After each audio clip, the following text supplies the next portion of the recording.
Sur le terrain, dans les médias, les ministres sont déjà à la manœuvre pour faire le service après-vente des annonces de François Bayrou.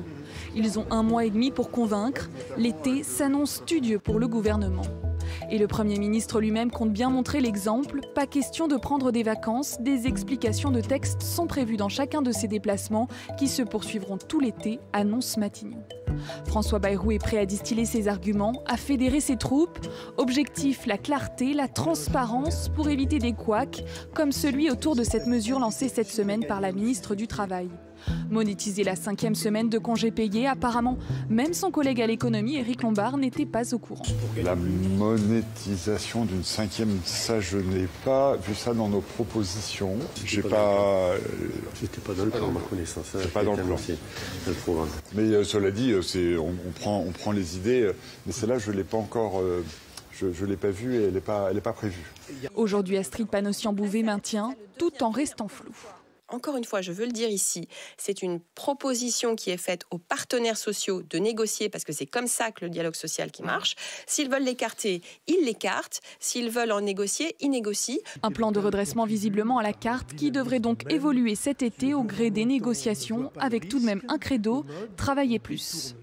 Ils comprennent souvent aussi très bien, nos compatriotes, qui sont loin d'être idiots, qu'on a besoin de travailler plus pour avoir des entreprises qui grandissent et qui permettent justement de protéger l'emploi. Pour apaiser l'opinion et préparer les débats à l'Assemblée, les ministres rassurent, l'État prendra sa part. Mais cela suffira-t-il à convaincre les Français? Pour l'heure, 68% jugent ces mesures injustes et mal ciblées, selon un sondage Ipsos. Bonsoir Éric Coquerel. Bonsoir. Merci d'être là. Vous avez levé le sourcil lors de la conférence de presse du Premier ministre auquel vous assistiez comme président de la Commission des finances de l'Assemblée nationale. C'est vous qui, article par article, allez ausculter de très près ce projet de loi de finances. Vous avez commencé à le faire avec les documents qui vous sont transmis, avec l'audition d'Amélie de Montchalin, la ministre du Budget. Un mot pour le qualifier, ce budget. Hier, l'opinion titrait « Budget de rigueur, mais pas d'austérité ». Est-ce que vous êtes d'accord? Non, c'est un budget d'austérité. La définition de l'austérité, c'est quand, en gros, les ménages ont moins, finalement, d'argent du fait même de la politique de l'État ou de prestations sociales et autres de redistribution qu'ils en avaient l'année d'avant. Donc, c'est bien ce qui va se passer, puisqu'en gros, c'est attaqué par 2 biais. C'est attaqué par la baisse des prestations, des pensions, etc. C'est attaqué par la baisse des services publics aussi, qui vont être amputés. Et donc, Amélie tout de ça... Montchalin promet qu'ils ne seront pas dégradés, les services publics. Quand on regarde dans le détail sur la dépense publique... Je vous arrête tout de suite, c'est totalement faux. Alors, tous les services vous répondez à ma question et je vous donne la parole juste après. Ce qui frappe, c'est que dans le détail, et vous étiez à cette commission des finances, donc mieux que personne, vous avez entendu et regardé le détail, les dépenses publiques, elles ne baissent pas globalement en valeur. Elles augmentent moins vite. Les dépenses publiques de l'État, pour le dire autrement, on ralentit la hausse des dépenses publiques. Donc on se dit, il n'a pas sorti la tronçonneuse comme d'autres pays. Ce n'est pas la réalité. Alors, la réalité, 1693 milliards d'euros en 2025, 1722 en 2026 en dépenses publiques. D'accord. Alors, d'abord, les dépenses publiques, vous avez raison de le dire, depuis 2017, en réalité, par rapport au PIB, qui est la seule chose qu'il faut regarder, ce n'est pas en valeur brute, c'est par rapport au PIB, les dépenses publiques, non seulement n'augmentent pas, mais elles ont même légèrement baissé de 0,5%. D'accord ? Bon, c'est ça la réalité. Ce budget, de manière très concrète, au niveau du budget de l'État, il ne va pas augmenter en valeur. Bon, ça veut dire qu'il ne va pas tenir compte de l'inflation, donc déjà, de fait, il y a une baisse. C'est la fameuse année il ne va même pas tenir compte du tendanciel. Le tendanciel, pour être clair, c'est le budget qu'on estimerait nécessaire pour remplir les mêmes besoins, parce que la population augmente, etc. Mais pire, c'est que comme il y a un ministère qui augmente considérablement, qui est le ministère de la Défense, plus 7 milliards, ces 7 milliards vont être compensés par plein d'autres ministères. Alors, par exemple, vous avez l'aide au développement, l'économie, le logement, la culture, le sport, l'agriculture. Bref, en dehors des ministères régaliens, tous les ministères qui font ce qu'on appelle l'État social, pour aller vite, eux, vont diminuer même en valeur. Donc, c'est bien un budget qui va amputer les services publics et principalement, d'ailleurs, les opérateurs. Et j'alerte là-dessus parce que sur les opérateurs, si on se souvient bien, il y a le côté un peu à la tronçonneuse, vous savez. Oui. Bon. Madame de Montchalin avait dit on va diminuer les budgets d'opérateurs de 2-3 milliards. Moi, je lui avais dit, c'est très curieux, parce que le Sénat vient de faire une enquête et ils ont regardé ce qu'on pouvait essayer d'économiser, mais sans toucher les missions. Ils arrivent à 540 millions. Donc, je lui avais demandé comment vous comptez faire. Elle m'avait dit très appelle clairement... les agences de l'État. Voilà, les agences, les opérateurs qui ont été créés. Vous savez, quand on a décidé qu'on ne remplaçait pas un fonctionnaire sur 2, on a créé des agences, on a externalisé, mais qui remplissent un rôle de service public. On n'a pas les détails, parce que c'est vrai qu'elle a abouti à plus d'économies, mais on ne sait pas quelles agences précisément. Alors, vous avez des détails ? Attendez, juste, je vous précise une chose pour le... Donc, elle était partie sur 2-3 milliards en m'expliquant qu'on allait quand même diminuer des missions. Et là, c'est 5 milliards. Donc, ça veut dire très clairement qu'il y a des agences qui vont être Il n'y a pas une rationalisation à faire oui, mais justement, la rationalisation, c'est... Dans toutes ces agences, on a vu qu'il y en avait beaucoup, parfois elles se recoupaient. Voilà. Donc, la rationalisation... Donc, rationaliser, ça veut dire qu'il y aurait peut-être un peu moins de monde quand même, puisqu'il doit y avoir des doublons là-dedans. Alors, bon, ça, c'est le grand argument de ceux qui veulent diminuer. Je ne dis pas que c'est vous posez la question, diminuer en général le rôle de l'État, mais justement, ce travail de rationalisation, c'est ce qu'a fait le Sénat. Et pas spécialement... le Sénat majorité de droite. On a reçu d'ailleurs à votre place. Ils ont rationalisé, ils estiment qu'on arrive à 540 millions. Si on va plus loin, ça veut dire qu'on supprime. Alors, je pense, je vous dis une agence qui risque fort de supprimer, on me l'a confirmé. Alors ça, c'est petit. L'Institut national de la consommation, qui produit 60 millions de consommateurs, risque fort de supprimer. Bon, alors on peut estimer que à l'heure de la malbouffe, etc., peut-être que c'est peut-être utile que l'État s'en mêle. On va entrer dans le détail. Donc, il y aura bien des agences supprimées. Il y a des missions qui vont être remises dans les ministères aussi. Non, mais ce n'est pas ce qui est prévu. Pas pour l'INC. Alors, on va entrer dans le détail. On va regarder côté dépenses publiques, on va regarder côté recettes. Vous allez nous donner votre contre-projet. On a du temps pour ça. Sur le diagnostic, avant de donner la parole à Fanny Guidochet, est-ce que vous pensez, comme le Premier ministre, que c'est très grave, déjà 3 300 milliards de dettes. Est-ce que vous dites, oui, il va falloir regarder ça de près parce que la France peut être en danger sur sa souveraineté du fait de sa situation financière? Ouais, il a même osé comparer ça avec la Grèce de 2013. Justement, écoutez, qu'est-ce que vous en pensez? Écoutez, c'est ridicule. Et c'est même indécent vu les souffrances qu'a éprouvé le peuple grec. La dette de la Grèce en 2013, en équivalent aujourd'hui, c'est 3 fois notre dette, de déficit, c'est 13,4%. Nous, on en est à 5,4%. Le PIB de la Grèce, c'est la région Île-de-France. Ça veut dire que le patrimoine global, la richesse de la Grèce, si vous voulez, n'a aucun rapport avec la France. Donc comparer la situation en France aujourd'hui avec la Grèce pour faire peur aux enfants, c'est quelque chose qui est ridicule. Mais est-ce que sur le diagnostic, Alors je vous réponds sur le diagnostic. Déjà, vous estimez qu'il y a un risque pour notre souveraineté? Non, je pense qu'il n'y a aucun risque à court terme. À court terme, il y a même moyen terme, il n'y a aucun risque. Les études, le FMI vient de sortir une note expliquant que pour l'instant, les risques d'être dégradés sont extrêmement faibles. Il y a différentes... Pourquoi? Parce qu'à chaque fois que la France émet un emprunt, il y a 3 fois plus de demandeurs qu'offres, parce que la France est considérée comme un placement très sûr. Bon signe. Mais les taux de remboursement de la dette, vous voyez bien que quand ça attaque un marché financier, ça ne prévient pas. Je vous réponds. Quand ça lise Truss au Royaume-Uni, c'est arrivé d'un coup, sans prévenir. Cette année, la charge de la dette, elle est inférieure à 0,3% de l'inflation. Ça veut dire que cette année encore, elle va nous coûter moins cher que l'augmentation de l'inflation. À partir de l'année prochaine, ça va légèrement augmenter. Voilà. Mais on n'est pas dans une situation... Il y a un problème quand même, c'est que dire, c'est pas très grave d'avoir une énorme dette, on la lègue aux autres générations quand même, forcément par définition. Alors, donc, déjà, je ne suis pas d'accord du tout avec cette notion-là, parce que la dette qu'on lègue aux générations, c'est la dette écologique. À mon avis, c'est ça la plus grave. Ça fait 2. On est en train de creuser. Mais celle-là, elle n'est pas négociable. Donc, je vous explique pourquoi on ne la lègue pas aux générations à ce stade. Oui. C'est que tout le monde sait qu'on ne rembourse pas le stock de la dette. Tout le monde le sait. C'est-à-dire que la dette, elle est perpétuelle, tout simplement, parce qu'à chaque fois qu'on renouvelle la dette, au bout de 8 ans et demi, qui correspond à ces fameux 3 300 milliards, qui donc ne veulent rien dire réduit sur un an, parce que c'est sur 8 ans et demi. D'accord ? C'est comme si vous me disiez, j'emprunte pour un appartement et j'emprunte 400 000 euros, et mes 400 000 euros, on me les calcule sur un an de revenus. C'est ridicule. Donc là, c'est le même problème. La dette, donc, le stock se renouvelle quelque part. Donc il y a la charge de la dette qu'on rembourse, ça c'est vrai, et ça c'est pas nos enfants qui la payons, c'est nous maintenant. C'est nous, c'est nous qui maintenant la payons. Maintenant, ce que je suis en train de vous dire, c'est que la dette en soi, c'est pas un problème, la dette. Parce que si la dette sert par exemple à investir, à construire des écoles, etc., on comprend que ça s'étend sur plusieurs années. Donc ce que dit le ministre... notre dette, c'est pas pour investir. Oui, donc ce que dit François Bayrou, c'est qu'une dette où le fonctionnement, chaque année, crée du déficit et donc est renfloué par la dette, c'est mauvais. Sauf que depuis 2017, c'est pas ça qui explique le déficit en France. C'est pas, je vous l'ai dit, les dépenses publiques par rapport au PIB n'augmentent pas. C'est les recettes qui nous manquent. Les recettes, parce qu'on a creusé de 3 points les recettes, 60 milliards qui nous manquent chaque année, et on les a creusés pour donner des avantages fiscaux aux plus riches et notamment aux détenteurs de capitaux. Alors on va venir dans le détail si vous voilà le voulez bien. Et donc, sur les recettes, parce qu'il y en a aussi dans on dit aux Français, on a fait des cadeaux fiscaux aux plus riches et on vous invite tous à payer ces cadeaux fiscaux.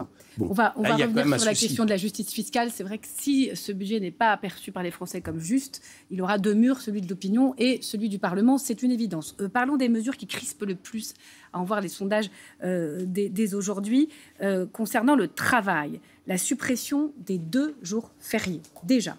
Les Français, on le voit, sont vent debout. Est-ce que vous pensez vraiment que le Premier ministre ira jusqu'au bout, ou vous dites, comme Marine Le Pen, c'est un leurre, il lance ça pour mieux le retirer après en négociant. Je dis ça bien avant Marine Le Pen. Non, je dis ça parce qu'à chaque fois que Marine Le Pen, au bout de 2-3 jours, dit des choses qu'on a dit avant, on nous dit, vous dites comme Marine Le Pen. C'est de la stratégie pour vous. Dès le jour de l'annonce, j'ai dit, à mon avis, je sens que c'est quand même la cerise mise sur le gâteau pour dire on a négocié quelque chose. Bon, maintenant, prenons-le quand même au sérieux, parce que ça induit une certaine logique. Là, j'entendais tout à l'heure le reportage précédent et la pauvre ministre à qui on dit... on n'a pas dit de monétariser la 5e semaine. Alors, sur les 2 jours François déjà. Bayrou l'a dit. Alors, pourquoi il le dit ça? C'est que d'une certaine manière, on veut faire en sorte de faire payer le travail d'une manière ou d'une autre. Je vous l'ai dit, les cadeaux très importants qu'on a donnés, pas au capital en général, parce qu'on va m'accuser d'attaquer les PME et autres, mais on va dire le capital financier, pour celui qui développe depuis des années les profits en dividendes et qui ne rejaillissent pas dans l'économie. Donc, c'est sur le travail qu'on entend faire peser ça. Et les 2 jours, ça correspond à ça, puisque ça serait, qu'on comprenne bien, ça serait 2 jours fériés que les Français travailleraient et qui ne leur seraient pas payés. Voilà, c'est ça le bilan. C'est travailler plus pour gagner pareil. Ils ne seraient pas payés, pas payés plus. Ils auraient leur salaire normal à la fin du mois. Quelque chose me dit qu'effectivement, ce ne sera pas dans peut-être la copie finale. Fanny, peut-être sur la monétisation, parce que ça a vraiment énormément fait réagir. Sur la monétisation, c'est vrai qu'il y a un tiers des Français qui déjà ne prennent pas tous leurs congés payés. Donc, on peut se dire que peut-être il y a une possibilité. S'ils peuvent, dans certaines entreprises, il y a des accords d'entreprise. D'ailleurs, ça ne peut pas se faire comme ça d'un claquement de doigts. S'il y a une monétisation d'une 5e semaine, il faut que ça se fasse par des accords entre partenaires sociaux, voire des accords d'entreprise. Ça, pour vous, c'est inentendable, le fait que ça passe par des accords entre partenaires sociaux ou accords d'entreprise? Alors, je pense que c'est inentendable parce que, quelque part, en réalité, progressivement, c'est l'idée qu'on revient sur les congés payés. Je dis ça parce que c'est exactement ce qui s'est passé sur les 35 heures, si vous réfléchissez bien. Au début, on a dit, mais les gens ne les prennent pas toutes, etc. Donc, ça serait peut-être pas mal qu'on les paye en heures supplémentaires. Donc, on l'a fait. Et puis après, on a baissé le taux des heures supplémentaires. Et puis là, maintenant, j'ai vu, c'est Mathieu Lefebvre qui dit, ce qui est vraiment le vieux rêve la fin des 35 heures. De l'extrême centre, on va finir les 35 heures. C'est-à-dire, en gros, ils veulent en finir avec le cadre hebdomadaire. Voilà, c'est ça qui est dans ma commission, qui défend ces positions très, très néolibérales. Donc, en fait, leur rêve, c'est de revenir sur la semaine, les horaires légaux sur une semaine, qui est normalement le cadre à peu près légaux. Et c'est pareil sur les congés payés. Pour gagner plus. Oui, là, vous gagnez plus. Je vous réponds sur les 2 choses. Voilà, donc l'idée, c'est qu'on vous dit pour gagner plus. Semaine, elle vous revient. Bien sûr. Donc au début, on vous dit, tiens, cette 5e semaine, on va la monétiser. Et vous verrez qu'après, en réalité, on mettra la question la semaine elle-même. Voilà.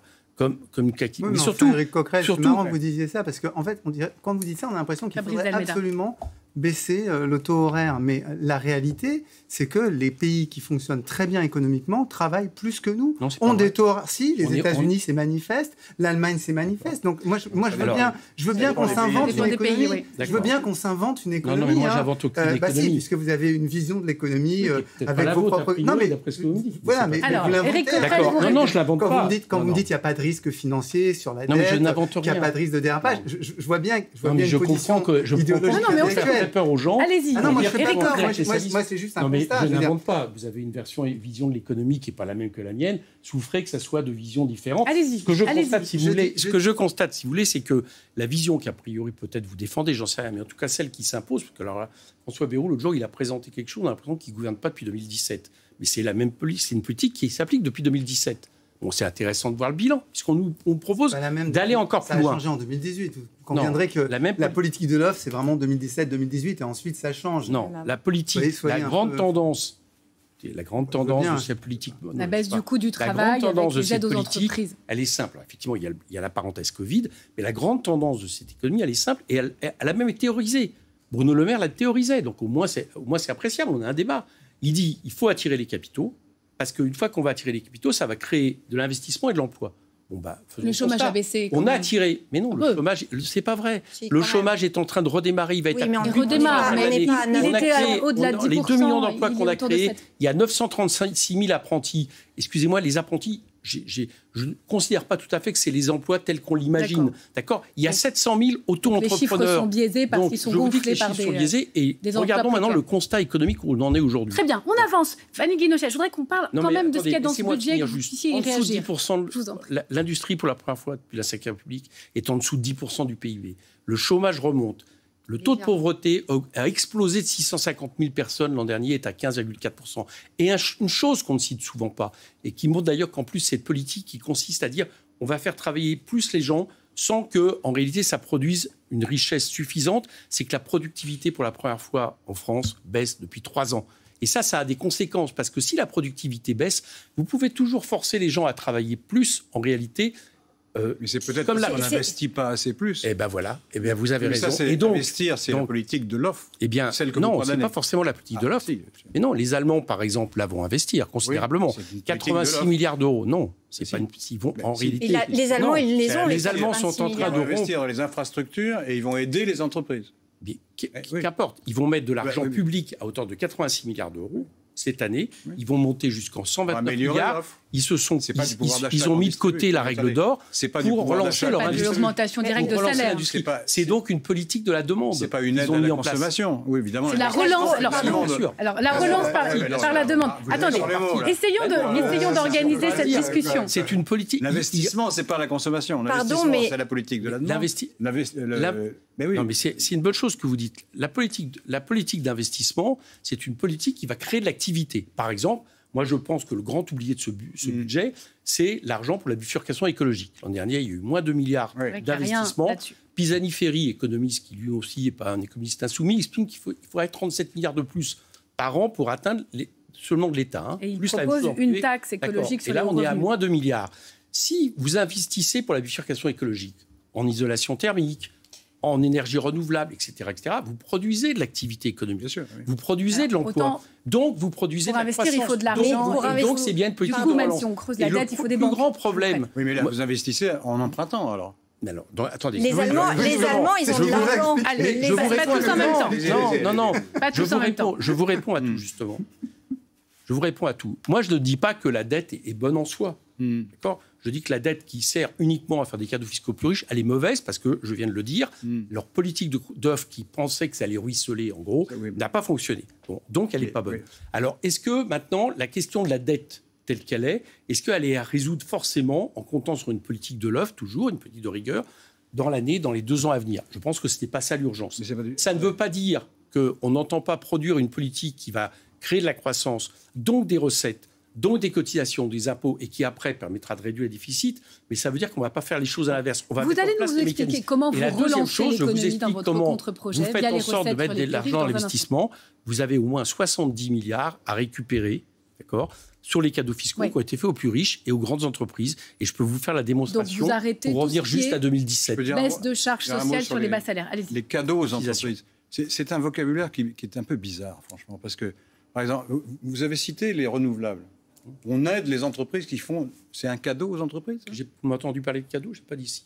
Si, vous aidez les vous utilisez les plus riches. Oui. Ah, d'accord, les cadeaux fiscaux plus riches. Non, alors parce que dans le débat public, on vient de dire il y a 11 milliards. Mais je ne vous ai pas parlé de cadeaux. 211 milliards d'aides versées aux entreprises. C'est un rapport du Sénat. C'est des cadeaux ou pas alors le problème, c'est que ces 211 milliards sont, pour la plus grande partie, sans contrepartie. C'est-à-dire qu'on ne regarde pas, par exemple, les exonérations, elles sont sur des seuils, on ne regarde pas à quoi elles servent, on fait des exonérations de la même part. L'exonération en question, ça consiste à dire les gens qui sont au SMIC, la cotisation sera moindre.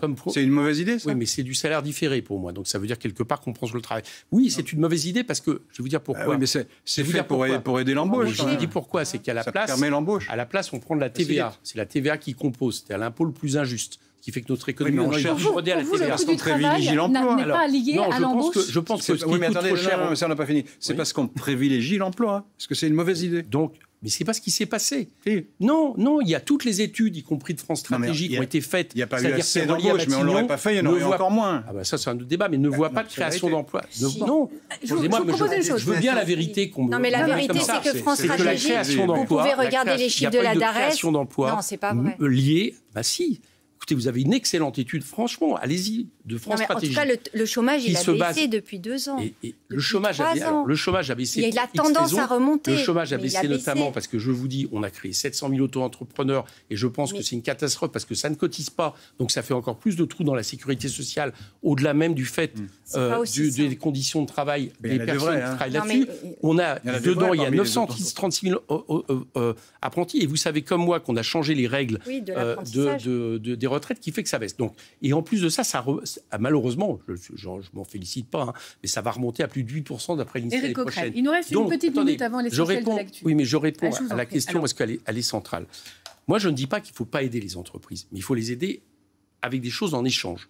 Et non pas, par exemple, prenons le crédit impôt recherche, qui est un impôt théoriquement fait pour aider le développement de la recherche. D'accord ? Les plus grands bénéficiaires, c'est les très grandes sociétés, type Sanofi, qui ont supprimé, je ne sais plus combien... Il y a eu des abus, ça a été montré. C'est plus que des abus. Ils ont supprimé je ne sais combien de laboratoires en France. Donc je suis pour remettre ça à plat. Non, mais le but de l'impôt recherche, c'est d'aider la recherche. C'est pas forcément de créer des emplois. Ça, c'est deux choses différentes. Oui, mais enfin, c'est pas... Excusez-moi, c'est pas pour que Sanofi supprime 11 laboratoires. Pourquoi on n'arrive pas à s'y attaquer à ce crédit d'impôt recherche ? Ça fait des années qu'on en parle des abus du crédit d'impôt recherche. Alors là, c'est un bon exemple. Pourquoi on ne le fait pas ? Pourquoi l'État n'est pas capable de contrôler, de conditionner ? Non, l'État, ça fait des années qu'on nous sort comme marronnier au printemps. Ah, on n'a pas de tabou, on veut bien le corriger. Et puis, on ne l'a pas corrigé à l'automne, tout simplement parce que ces grandes entreprises-là, on ne veut pas les toucher. Vous allez peut-être ça la réalité. Cette année, puisque visiblement, il y a un débat pour répondre, les 211 milliards, je suis pour mettre ça à plat. Je ne sais pas si... Il faut 211 ou moins. Éric Coquerel, et de regarder comment pour nos téléspectateurs, pardonnez-moi de vous interrompre. On va continuer cette discussion. Elle est passionnante, elle est serrée et dense. Les aides aux entreprises, on continue à en parler, mais il est 19h30, l'essentiel de l'actu. Camille Plaisant, on revient juste après.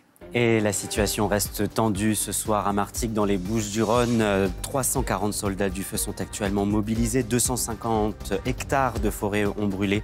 100 habitants ont été évacués. Le feu qui ne progresse plus, mais il n'est toujours pas maîtrisé. Vigilance également du côté de 9 départements placés en vigilance pluie, inondation et orage par Météo France. Cela concerne une partie de la Bretagne, mais également du centre de la France, en passant par quelques départements de la région Auvergne-Rhône-Alpes. Le nourrisson retrouvé blessé dans un service du CHU de Lille est mort d'un traumatisme compatible avec une chute au sol, c'est ce qu'indique cet après-midi le parquet lillois. La procureure confirme également qu'un enfant a été vu près du berceau au moment des faits qui se sont déroulés le 11 juillet dernier en fin de matinée. Pas de surprise, Tadej Pogačar remporte cette 13e étape du Tour de France avec 36 secondes d'avance sur Jonas Vingegaard. Le Slovène qui file plus que jamais vers une 4e victoire en finale dans la Grande Boucle. Rendez-vous le 27 juillet prochain à Paris pour la finale du Tour de France. Et merci à vous, Camille Plaisant. Alors, on continue cette discussion. On a évoqué la question des dépenses publiques. On se rend bien compte qu'avec le projet ou le contre-projet de budget insoumis, là n'est pas vraiment le sujet. Le sujet est sur les recettes fiscales. Donc, l'année blanche, c'est niette. Le jour férié, c'est niette. La monétisation, c'est niette. Je voudrais qu'on entende François Bayrou, parce qu'il a évoqué la justice fiscale et la hausse d'impôts des plus riches. Ce sujet vous tient à cœur. Voilà ce que vous propose le Premier ministre. Cet effort de justice doit passer par une contribution des plus fortunés. Une contribution de solidarité sera créée, que nous définirons avec les commissions compétentes des deux assemblées, et cette contribution devra faire participer à l'effort national les plus hauts revenus. Et comme je m'y suis engagé lors de l'adoption du budget, nous prendrons des mesures complémentaires pour lutter contre l'optimisation abusive des patrimoines non productifs. L'effort de la nation se doit d'être équitable, c'est-à-dire de demander peu à ceux qui ont peu et plus à ceux qui ont davantage. Voilà, il vous laisse la main. Il vous laisse la main pour définir cette contribution différentielle sur les très hauts revenus.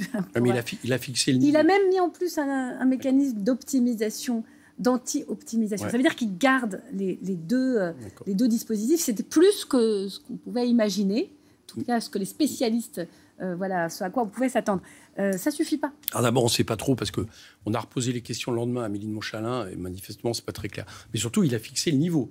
Alors j'ai entendu qu'il fallait prendre beaucoup à ceux qui ont beaucoup et peu à ceux qui ont peu.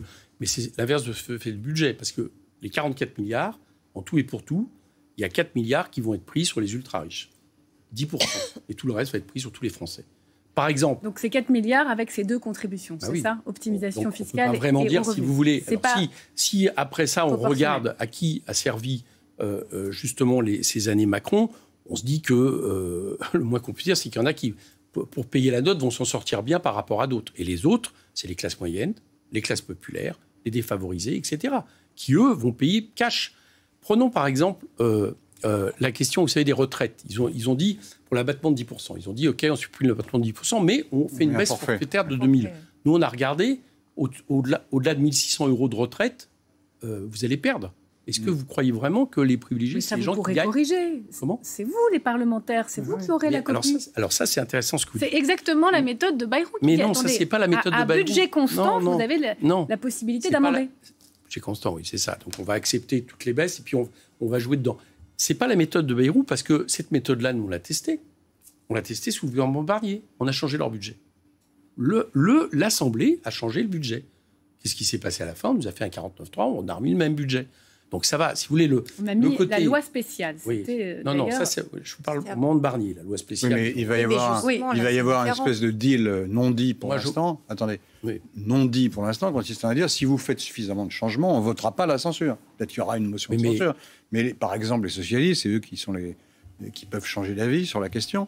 On laissait entendre qu'éventuellement, tout en étant très négatif, éventuellement, s'il y avait des changements importants, ils ne voteraient pas la censure. Oui, il est prêt à discuter, Olivier Faure. Donc il y aura une discussion là-dessus. Les changements importants consisteraient à remettre le budget entièrement à plat. Donc ça, non, mais ça, vous êtes contre tout, non, c'est pas contre tout le budget, je veux dire. Oui, mais sachez qu'aujourd'hui, j'ai discuté encore avec eux il y a 2 jours, les socialistes pensent aussi que tout le budget est à revoir. Nous ferons nos propres propositions et nous verrons comment réagira le gouvernement. Olivier Faure. Oui, mais je vous dis... La porte n'est pas fermée. Eux, ils sont très négatifs. Je vous dis ce qu'ils disent. Il n'est pas sûr qu'ils votent la censure. Aujourd'hui, ils censurent, mais il reste 2 mois et demi. Nous, ce qu'ils nous disent pour l'instant, c'est qu'ils vont voter la censure, sauf si le budget est complètement remanié. D'accord ? Bon, alors, comme je pense que le budget ne sera pas complètement remanié, pour une bonne raison, c'est que cette politique-là, c'est ce qui explique que l'an dernier, en juillet dernier, Emmanuel Macron n'a pas donné la main au NFP. C'est qu'il voulait maintenir sa politique et la politique de l'offre et de compétitivité à laquelle il tient. Une question, coûte que coûte. Et donc, je vous le dis à l'avance, vous verrez que François Bayrou, peut-être, à part les choses qui ont été mises sur la table, comme le plus urticant, style les 2 jours, comme ça, de jours fériés en moins, ne lâchera rien. Oui, mais vous êtes un peu dans un jeu de rôle. Enfin, là, vous parlez vous parlez des jours fériés. C'est intéressant. Il y en a 11 en France. Bon, 11 jours, pardon. Là, on propose d'en retirer 2, dont le lundi de Pentecôte. Il se trouve qu'il y a un député de votre groupe, LFI, qui lui-même disait il faudrait en supprimer 2. Comme on a fait Pentecôte, il faudrait supprimer le lundi de Pâques. Okay. Et là-dessus, j'entends Jean-Luc Mélenchon dire ah non, surtout pas, faut pas faire ça. C'est notre histoire, c'est notre patrimoine, c'est les conquêtes sociales. Est-ce que c'est pas un peu un jeu de rôle facile? Non, c'est pas un jeu de rôle parce que le problème dans ce pays, c'est que le travail n'est pas assez rémunéré. Donc, ce n'est pas l'idée qu'il faut dire aux gens vous devez travailler plus pour gagner plus. C'est que le travail, le salaire n'est pas assez rémunéré. Et notamment, il n'est pas assez rémunéré parce que dans le partage de la valeur ajoutée depuis maintenant des années, c'est en train de se déséquilibrer. Ça s'est accéléré depuis 2017 en faveur du capital. Et ça pose 2 problèmes. Ça pose le premier problème qui est le défaut majeur de ce budget. C'est que ce budget, il va attaquer la consommation populaire. L'économie en France, elle tient pour moitié du PIB sur la consommation populaire. C'est le fait que la consommation populaire a tenu vaille que vaille qui, depuis 2 ans, fait que nous ne sommes pas en récession contrairement aux Allemands. Donc, si on n'augmente pas les salaires, si on n'augmente pas les revenus du travail en général, les salariés, mais je parle aussi d'artisans, etc., on ne crée pas les conditions, vous allez avoir un effet récessif sur l'activité économique. Donc non seulement leur politique, elle est inégale, mais elle ne va pas nous sortir de la situation dans laquelle nous sommes. Peut-être que les Français, les ménages, ceux qu'ils peuvent, il y a 19% de taux d'épargne, c'est plus élevé aujourd'hui que ça n'était pendant le 18 et 7 et quelques. Plus que pendant le Covid. Les gens vont peut-être aller piocher dans leur épargne pour consommer. Parce qu'on a l'impression que ça, ces 18%, ils n'existent pas. Non, ils existent, mais attention, le taux d'épargne... Oui, mais on on voit gonfler un taux d'épargne parce que les Français ont peur, qui montrent qu'ils ne sont pas très à l'aise, notamment à cause de l'instabilité politique que tout ça génère. Et de l'autre côté, effectivement, c'est de l'argent qui dort sur des comptes. Et de l'instabilité fiscale, ça peut être un paramètre aussi à prendre en compte. Le pari du gouvernement, c'est l'idée qu'en gros, cette épargne, en réalité, elle est à peu près répartie également et que donc les gens vont aller plus dans leur épargne pour consommer. Sauf que ce n'est pas la réalité. L'épargne, elle n'est pas répartie comme ça. Tous les gens ne peuvent pas épargner dans ce pays. Vous savez que la majeure partie des gens, ils ne savent pas comment ils finissent leur fin de mois. Et souvent, même, ils le finissent à découvert. C'est ça, la réalité. Il y a quand même 19% d'épargne. Il y a quand même des épargnants. Mais oui, il y a des épargnants. Mais il se trouve que la plupart des épargnants, et qui s'expliquent justement peut-être par une inégalité des revenus, sont plutôt, on va dire, dans les tranches supérieures. Y compris les retraités. Oui, bien sûr. Bien sûr, sur les retraités, c'est plutôt les tranches supérieures. Donc l'idée qu'on va faire des politiques qui vont toucher tout le monde, classe populaire, classe moyenne, tout le monde va être touché, puisque les pensions ne vont pas être valorisées, de retraités, de chômeurs, les allocations non plus. Je l'ai dit tout à l'heure, le fait qu'on baisse les revenus de l'État va avoir un impact. Le fait qu'on rembourse moins les médicaments, 2 fois moins en termes de franchise. Donc pour la c'est récessif médicale, pour vous, on comprend bien la logique. Ça, mais il n'y a pas que moi qui le dis. À peu près tous les organismes il y a des économistes qui le disent également. Tout à fait. Or, juste un petit peu pour qu'on se resitue, on est dans un moment de l'histoire où on a bifurqué. Jusqu'à maintenant, le capitalisme, en gros, il s'appuyait sur l'idée du libre-échange. Avec Trump, on est rentré dans une guerre commerciale. Et ça ne va pas s'arrêter demain. D'accord ? Donc, la manière de réagir par rapport à ça, c'est justement de faire en sorte, par exemple, qu'on reconquiert un peu de souveraineté industrielle, qu'on soit capable d'être un peu plus... Bon. Et si on ne fait pas ça, c'est ça qui est majeur. C'est pour ça que ce budget me pose le plus de problèmes. C'est que non seulement il est inégal, mais il ne répond pas à cette question de fond. Et la France va décrocher. Le contre-projet, Laurent Geoffroy l'a regardé de près, notamment sur la question fiscale. Et il nous reste 5 minutes, chers amis. Juste en 1 minute. Et je voudrais qu'on parle un tout petit peu de la mobilisation pour terminer. Laurent. Parce que vous dites que c'est tout mauvais, la gauche, en gros, dit qu'il faut tout changer. Donc j'ai regardé la proposition alternative qui a été formulée il y a 1 an, je crois qu'il a beaucoup changé. Alors là, évidemment, c'est radical, parce que c'est 100 milliards de plus, en gros, de dépenses, 100 milliards de prélèvements, et alors si j'ai bien compris, ça ne touche pas au déficit, le déficit reste le même, quoi, à peu de choses près. Et je me dis, mais comment on va financer 100 milliards de dépenses en plus, surtout qu'on l'a testé, avec des taux d'intérêt, avec des taux d'imposition qui sont très élevés. J'ai regardé les taux des cadres, par exemple, il va doubler l'impôt sur le revenu des cadres. De la même manière, sur l'héritage, il y a un taux à 100% pour les très très hauts héritages. Les très très hauts héritages, et c'est la dernière tranche, je comprends. Oui, bien sûr, c'est le taux marginal, on est d'accord. Parce que tout le monde ne le sait pas, des fois. Alors, 90%. Non, 100 milliards. C'est le taux marginal, 100 milliards de dépenses, 100 milliards de recettes, on ne résolve pas les déficits. Alors, j'explique. J'entendais mon voisin dire on l'a essayé en 81. Moi, ce que je constate, c'est que la politique d'offre et compétitivité, on l'utilise depuis 20-30 ans, et on est dans une situation où les inégalités n'ont jamais été aussi importantes dans le monde, et où, malheureusement... Vous l'avez bien déconstruite avec vos arguments il y a un instant. Alors, la vôtre de politique. Vous avez raison. En fait, on compte sur quoi? Pour être clair, c'est un autre pari. C'est l'idée de dire... Sur la croissance.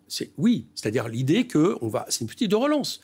Sauf que c'est par la bifurcation écologique, c'est la raison principale.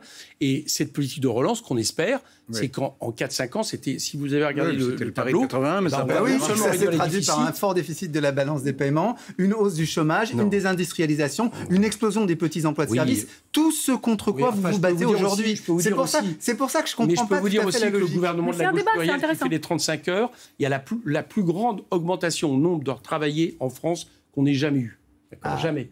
Absolument. Alors là, en global, je ne crois pas. Sous Jospin, l'économie marche très bien. Oui, mais parce qu'on est tiré par une conjoncture internationale. Sous Jospin, on est tiré sur une conjoncture internationale. Non, mais on n'est pas entre nous. Il y a des téléspectateurs qui nous regardent. En fait, la question, c'est... Non, mais juste une seconde. Juste une seconde, après, je vous laisse la parole. La question, c'est que dans une économie fermée, comme vous dites, autarcique, on peut en gros faire ce qu'on veut, et puis si on tombe, on tombe. Bon, là, on est dans une économie ouverte. On travaille avec le monde. Alors, vous dites, le monde augmente un petit peu, il y a des taxes supplémentaires aux frontières, etc. OK. Mais on ne peut pas faire non plus n'importe quoi. On ne peut pas faire non plus n'importe quoi. On est soumis à une concurrence. On a aussi des partenaires économiques. Donc, ce que je trouve assez extraordinaire, c'est l'idée que on veut, alors on peut. Non. Excusez-moi, mais en tout cas, moi, l'autre chose extraordinaire, c'est le fait de dire on va faire en sorte que, de manière historique, on fasse des cadeaux aux ultra. Et quand je dis des cadeaux, c'est que ça paraît peut-être étonnant. Mais si, par exemple, il va m'obliger à défendre les riches, ce qui est quand même un paradoxe.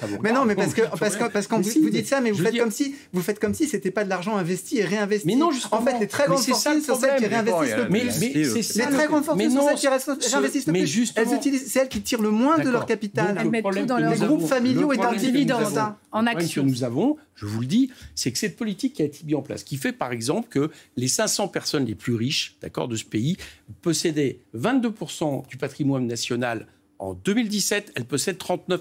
Elles ont légèrement diminué parce qu'il se trouve qu'Arnaud a perdu. Il faut faire la taxe Zucman, c'est vrai. On est bien d'accord. Donc, par exemple, déjà, la taxe Zucman, c'est 15 milliards. Déjà, vous voyez, on ne va pas les prendre là, ailleurs. Là, on n'y est pas du tout, puisque ce n'est pas les mêmes assiettes. C'est prévu dans ce budget.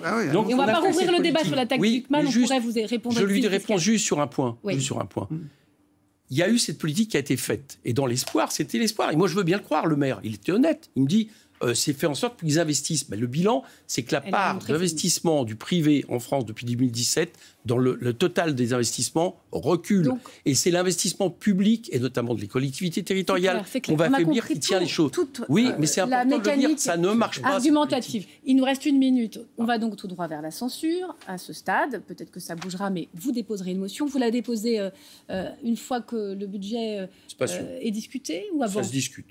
Expliquez-nous pourquoi. Parce qu'on peut essayer de gagner du temps. Il y a justement une stratégie sur le calendrier. À partir du moment où, si on a un budget dont on sait qu'en réalité, on pourra modifier ce qu'on veut, comme on a fait la dernière fois, et ça se terminera en 49.3, on peut tous être tentés de dire, autant gagner du temps, de façon à ce qu'on ouvre la situation la volonté des insoumis à l'Assemblée. Pour un autre budget après. Mais je ne crois pas que ce soit que nous qui pensions à ça. Le RN aussi y pense ? Je ne parle pas du RN, je parle de la gauche. De la gauche. La mobilisation, vous avez vu l'appel de la CGT, qui n'exclut pas de descendre dans la rue. Vous y serez aussi ? Vous appelez... S'il y a des mobilisations, je les soutiendrai. Dès la rentrée. Ce n'est pas à moi de décider pour les syndicats des mobilisations. Bien évidemment. Dernière question avant de retrouver notre prochain sujet. Est-ce que vous avez vu décidément la une de l'opinion du jour, l'inquiétante révolte de la France qui paie, avec ce mouvement, c'est Nicolas qui paie sur les réseaux sociaux. Mais il y a aussi, certes, il fait un carton, ce hashtag sur les réseaux, mais il y a aussi le mouvement des gueux contre la bureaucratie, contre les normes. C'est pas les mêmes. C'est pas les mêmes, mais ce papier dit attention, finalement, ces actifs qui gagnent mal leur vie, ces classes moyennes et populaires, ça ressemble aux gilets jaunes, ça pourrait être une nouvelle forme de gilets jaunes. Oui, attention, Nicolas qui paye, c'est pas les classes populaires, c'est des cadres. C'est les actifs cadres, c'est vrai, mais en tout cas, le prénom est bien choisi. Il y a quelque chose qui vous inquiète, comme nos confrères de l'opinion ? Je pense qu'il y a quelque chose qui monte en France.